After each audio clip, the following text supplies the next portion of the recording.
She called herself a doctor, a professor, a consultant. She said she was here to help PNG women and students succeed. But behind her polished resume was a web of lies. And now she's been charged with 31 counts of human trafficking and debt bondage. Who is this woman? And how did she infiltrate Papua New Guinea's highest institutions without anyone raising the alarm until now? On the morning of June 11th, 2025, a woman steps off a plane from Papua New Guinea, arriving at Brisbane International Airport. She looks ordinary, middle-aged, calm, dressed professionally.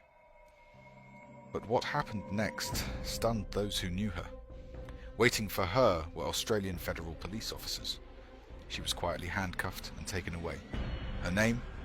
Binta Abu Bakar. Her charges? Human trafficking, debt bondage, deceptive recruiting. Her victims? At least 15 young Papua New Guineans who believed she was sending them to Australia to study. But instead of classrooms and scholarships, they found themselves on farms, forced to work, wages withheld, trapped under mountains of debt they didn't know they had. The woman behind the mask. Binta Abu Bakar claimed to hold a PhD. She claimed to be a professor, a consultant, a trainer, a development expert. She was a Nigerian-born dual citizen of Australia and Nigeria, and in PNG, she was everywhere. Head of the business school at PNG University of Technology for a while. Consultant to the office of the Member of Parliament for Port Moresby North East, running COVID-19 awareness programs, leading 280 women's groups in Port Moresby, managing SME loan schemes worth 7 million kina. But who was she really? When Honourable Kessie Sawang, MP for Rye Coast and then Labour Minister, met her in 2023, she smelled something fishy. Binta claimed she was referred by Prime Minister James Marape himself, a name drop that raised eyebrows. Kessie did what almost no one else bothered to do. She Googled her. No trace of a PhD, no published work, no verifiable academic background, just a website listing her as a skills trainer based in Queensland. That was it. The trafficking operation.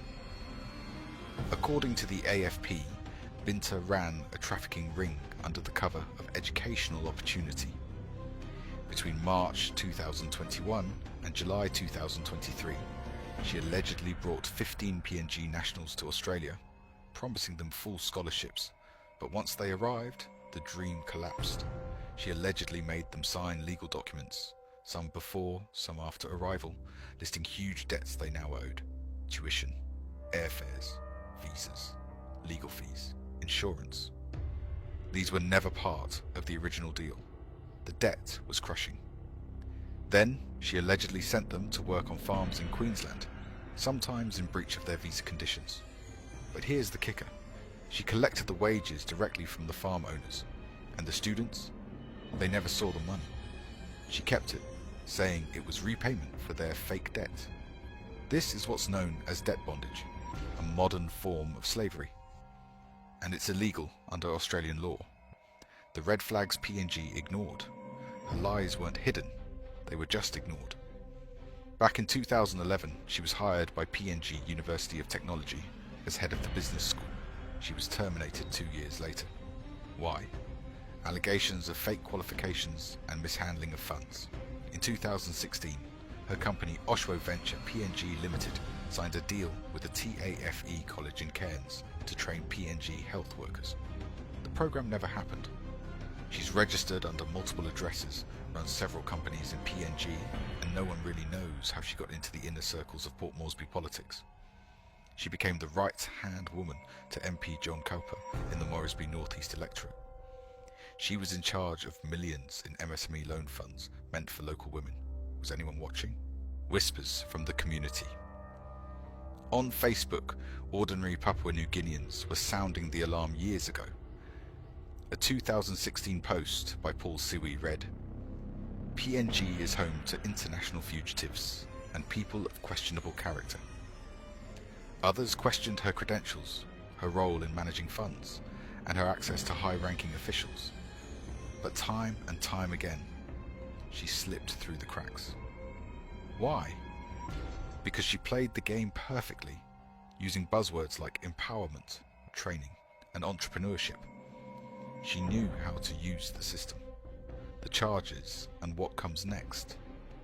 Binta Abubakar is now facing 4 counts of trafficking in persons, maximum 12 years per count. 14 counts of deceptive recruiting for labour, maximum 7 years per count. 13 counts of causing debt bondage, maximum 4 years per count. That's 31 charges in total. She's out on conditional bail, awaiting her next court appearance in September 2025. But this case raises deeper questions for both PNG and Australia. How did she get this far? Who gave her authority and access to funds? And what about the victims? Will they be compensated? Binta Abubakar promised dreams. What she delivered was modern slavery. Her case is not just a crime story, it's a wake-up call for institutions in PNG to verify, not just trust. For young people to ask hard questions before boarding that plane.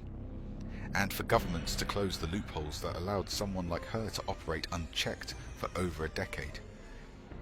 The AFP is now urging anyone who suspects exploitation to come forward. Because human trafficking isn't just a foreign problem, it's happening right here in the Pacific. If you found this story shocking, make sure to like, subscribe, and hit the bell icon for more real investigative stories like this one. And if you're in PNG or Australia, share this video to spread awareness. Justice starts with truth.